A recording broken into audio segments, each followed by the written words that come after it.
kami di sini bekerja tentunya berdasarkan bansos. Sehingga mungkin terkesan kami lambat dalam menyikapi, karena di sini adalah kolektif kolegial dan kami sangat berhati-hati dalam mengambil suatu sikap. Tentunya dengan kehati-hatian itulah kami pada hari ini baru bisa melakukan rapat.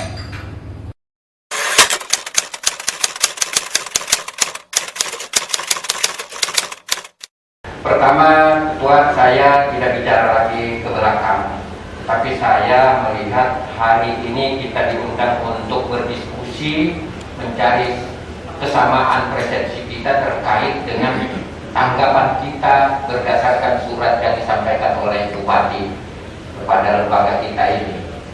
Nah, sebelum kita masuk ke tahapan-tahapan berdiskusi ini, jadi kalau saya boleh saran untuk sementara Ketua, biarlah kita dulu tertutup. Nanti eksposnya hasil diskusi kita apapun bentuknya, silakan pimpinan yang akan nanti menyampaikan kepada media. Jadi jangan kita nanti pertontonkan apa yang menjadi perbedaan kita pada waktu saat tanggapan kita terhadap surat Bupati ini. Saya sangat setuju bahwa rapat ini masih dalam tahap pembahasan. Artinya belum ada suatu kepastian langkah yang harus kami berikan, dan beri kami waktu untuk melakukan rapat pada hari ini secara tertutup. Sekali lagi mohon maaf kepada para media yang hadir pada hari ini, agar bisa meninggalkan ruangan dulu, dan saya sangat setuju rapat tertutup dulu.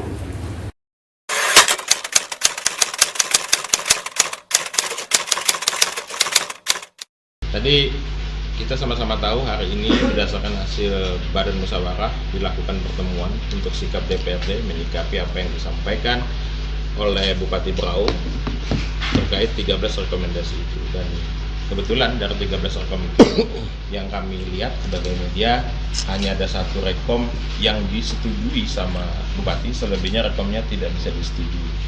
Artinya kasarnya mungkin pansus dinilai bekerja tidak becus lah dalam bahasa kasarnya seperti itu, karena dianggap hanya satu yang disetujui dalam ini, pengembalian mobil dinas. Terus sikap DPR sendiri tadi setelah hasil rapat gimana? Ya, berdasarkan hasil rapat tadi, tentunya kan lembaga DPR ini kan bekerja sesuai dengan data dan fakta dan realita ya yang menjadi produk hukum kita. Artinya dasarnya jelas. Tanggapan dari Bupati itu sendiri itu kita masih dalam tahap pembahasan tadi. Ya, langkah-langkah kami ada 3 langkah yang kami harus ambil. Pertama, meminta audit dari BPK atau investigasi. Audit investigasi. Ya, dari BPK itu langkah pertama. Lalu melapor ke penegak hukum yang berwajib. Yang ketiga ya tentunya kami mengusulkan hak interpelasi supaya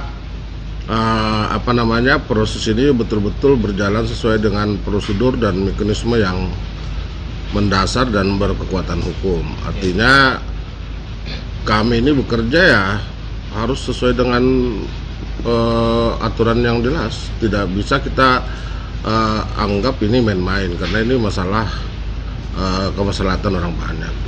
Dan ini biar jelas dari 3 langkah itu, apakah itu sesuai urutannya? Artinya audit investigasi dulu dilakukan, setelah selesai hasil audit investigasi kalau memang ada penyimpangan baru pelaporan, habis itu baru hak interpelasi. Apa seperti itu? Ya, yang awal tadi disetujui bahwa adanya audit investigasi dengan BPK itu sendiri. Nanti lembaga DPR mungkin bisa ke BPK ya kan, dan meminta bersurat atau kunjungan secara resmi. Yang kedua, ada beberapa hal yang harus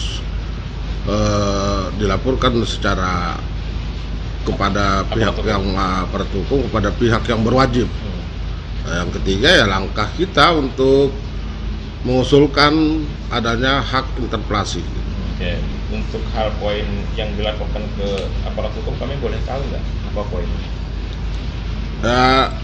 Nanti teman-teman sendiri yang melaporkan, dan tadi sudah disetujui oleh Waka2 unsur pimpinan lah khususnya, bahwa yang didelegasikan itu adalah Pak Windy Lijaya untuk melaporkan itu. Intinya kami dari lembaga DPR ini bekerja secara profesional dan semata-mata untuk mengevaluasi prosda-prosda yang ada, agar kedepannya prosda-prosda ini menjadi prosda yang bisa diandalkan dan bisa menjadi pendapatan asli daerah kedepannya. Tidak ada niatan untuk kita saling menghabisi, tapi kita bekerja berdasarkan fakta dan data dan realita yang sudah dikelola atau digali oleh pansus waktu itu gitu. Kaitannya dengan hampir hanya satu poin saja yang diokekan sama Bupati, yaitu pengembalian mobil Pak Rusli Andar, itu selebihnya ditolak sama Bupati. Makanya kami mengusulkan ada hak interpelasi. Oke. Supaya lebih jelas. Kalau tidak ada hak interpelasi, ini kan tidak ada keterbukaan lah, atau minimal ada perbandingan atau apa dasarnya dengan surat tersebut. Nah, ini juga biar jelas, untuk poin investigasi ini kan sudah ada juga di 13 Rekom ya, dan jawaban Bupati itu tidak bisa dilakukan kalau tidak ada data dan fakta yang jelas gitu, bukan sekedar praduga. Itu kan jawaban Bupati. Apakah Dewan memang punya kewenangan sampai sejauh itu untuk melakukan hak audit investigasi? Karena memang kita tahu Dewan memang fungsi pengawasan. Yang jelas pansus bekerja sekali lagi berdasarkan data dan fakta dan realita yang jelas. Tidak seperti apa yang disampaikan oleh Bupati sebagai KPM. Ada, saya baca sampai ada prasangka. Loh, kita ini bicara berdasarkan hukum, data dan fakta, tidak ada retorika di dalamnya. Makanya kami tetap bekerja secara profesional, ya sesuai dengan aturan-aturan yang jelas, dengan hukum-hukum yang ada gitu. Ini sebetulnya yang kami maksud. Sepengetahuan kami, pada saat Dewan mengirim 13 Rekom itu dilengkapi dengan lampiran-lampiran data dan faktanya ya. Semua jelas. Iya, sementara Bupati saat mengirimkan surat jawaban itu sama sekali tidak ada lampirannya. Ya, itulah nanti ada sudah diketuk tadi usulan interpelasi. Nah, nanti kalau saya berbicara di sini kan nanti menjadi pro kontra. Biarkan nanti kalau memang sampai ke interpelasi, biarkan kita melihat klarifikasi dari Bupati, apa jawaban dari Bupati sebagai KPM. Ya, nanti akan masyarakat yang bisa menilai, dan para pakar hukum juga akan bisa menilai. Kita ini bekerja untuk memperjuangkan keadilan dan berkata untuk kebenaran, bukan pembenaran. Mungkin itu aja. Baik, makasih.